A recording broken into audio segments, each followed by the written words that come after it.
નારદ મુનિ તેમની પાસે ગયા કંસની, અને કંસને પૂછ્યું કે હે રાજા, આપે જે આ જવા દીધો સંતાનને પાછું, તો તમને 8મું સંતાન કયું, તો કેવી રીતે ગણવાનું?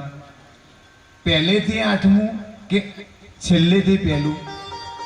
એટલે કે પહેલેથી છેલ્લું ગણવાનું કે છેલ્લેથી પહેલું ગણવાનું? એટલે કંસ રાજા અટવાયો. પછી એમને કહ્યું, આ કમળ લો, આ કમળની અંદરથી 8મા નંબરની પાંખડી કઈ એ બતાવો જરા.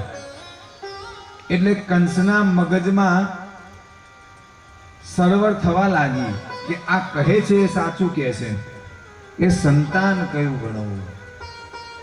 અને વળી પાછા દેવકીજી અને વસુદેવજીને પાછા બોલાવ્યા અને તેમને કેદખાનામાં પૂરી અને તેમના સંતાનોનો નાશ કર્યો. પહેલા સંતાનનો નાશ કરી દીધો.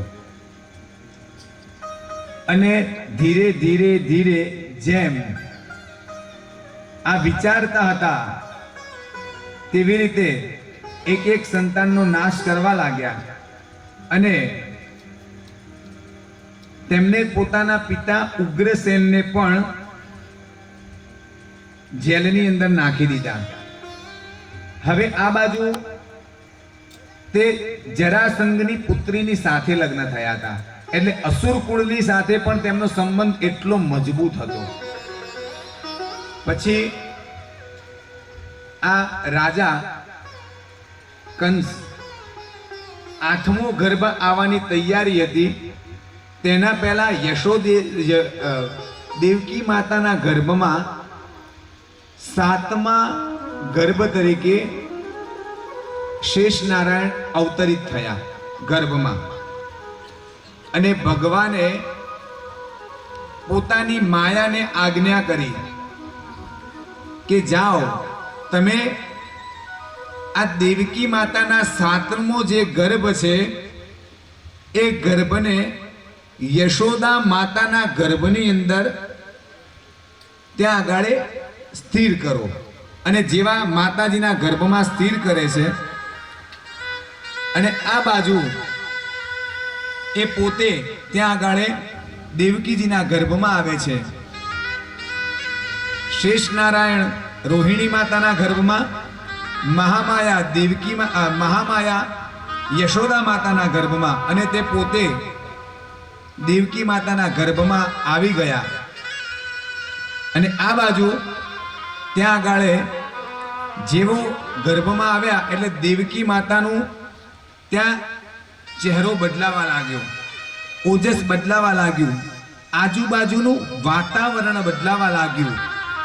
અને જ્યારે તે માતાના ગર્ભની અંદર હોય છે અને ત્યાં આગળ તે કારાવાસની અંદર બ્રહ્માદી દેવો આવે છે, અને તે દેવો આવી અને ભગવાન નારાયણની સ્તુતિ કરે છે. કારણ કે ભગવાન ત્યાં ભગવાનનું પ્રાગટ્ય થવાનું છે. આજે ભગવાનનું પ્રાગટ્ય છે. કથાઓ બહુ લાંબી હતી એટલે થોડુંક મોડું પણ થયું છે. ત્યારે બ્રહ્માદી દેવો ત્યાં ભગવાનની સ્તુતિ કરે છે. સત્યવ્રતમ સત્ય પરમ ત્રિસત્ય સત્યસ્ય યોનિ નિહિતાંચ સત્ય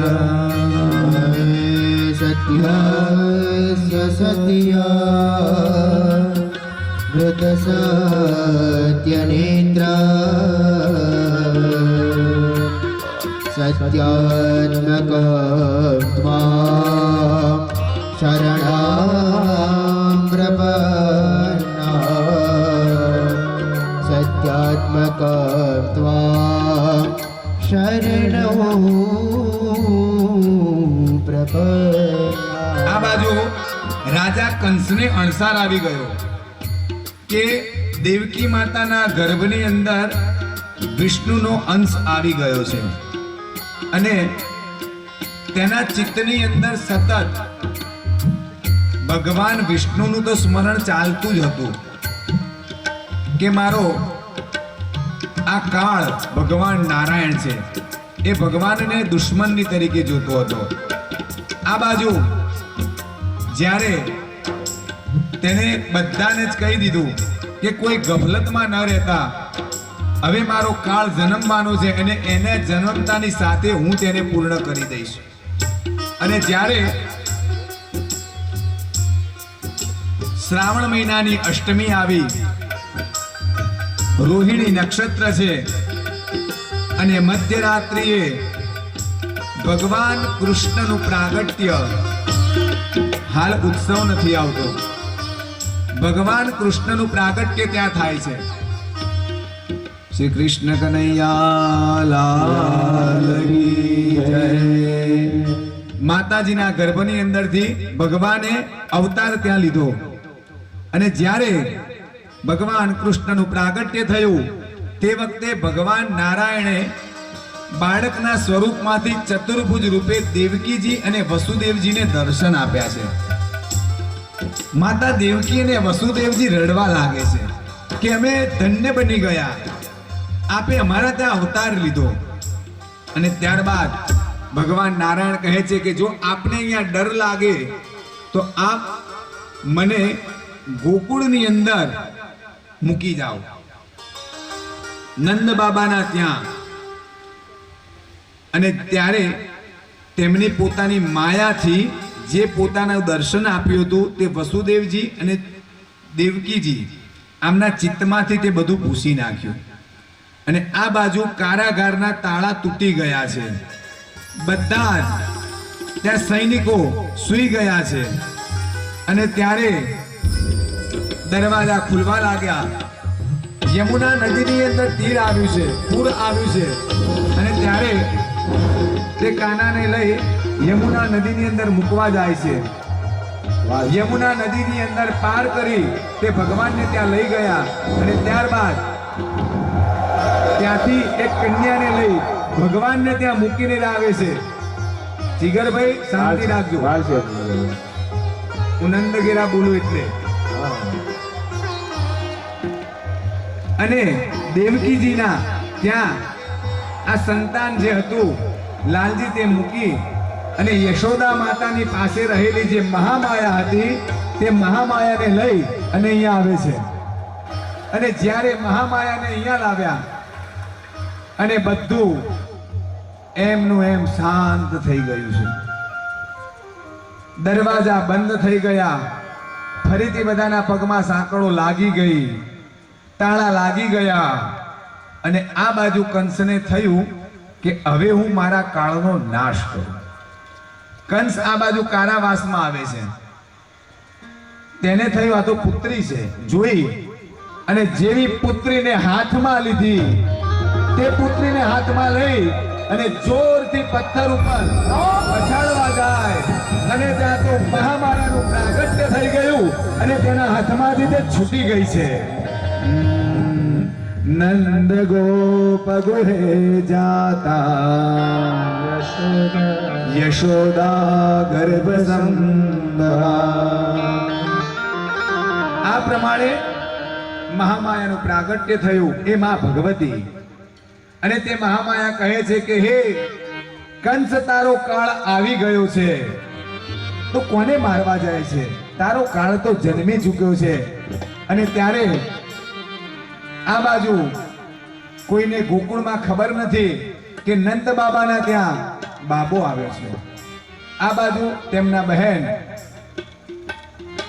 યશોદા માતાના કક્ષમાં જાય છે અને જઈ અને જોઈ અને જેવા આવે છે અને દોડતા દોડતા પહેલા તો તેમને લાલાને જોયા અને ત્યાંથી દોડતા દોડતા નંદ બાબાની પાસે આવે છે અને નંદ બાબાને કહે છે, હે નંદ બાબા, નંદ ગેરા નંદ ભયો, ઓ નંદ ગેરા નંદ ભયો, જય કનૈયા લાલ કી. નંદ ગયા નંદ भयो जय कन्हैया लाल की. ओ नंद गया नंद भयो जय कन्हैया लाल की. के नंद गया नंद भयो जय कन्हैया लाल की.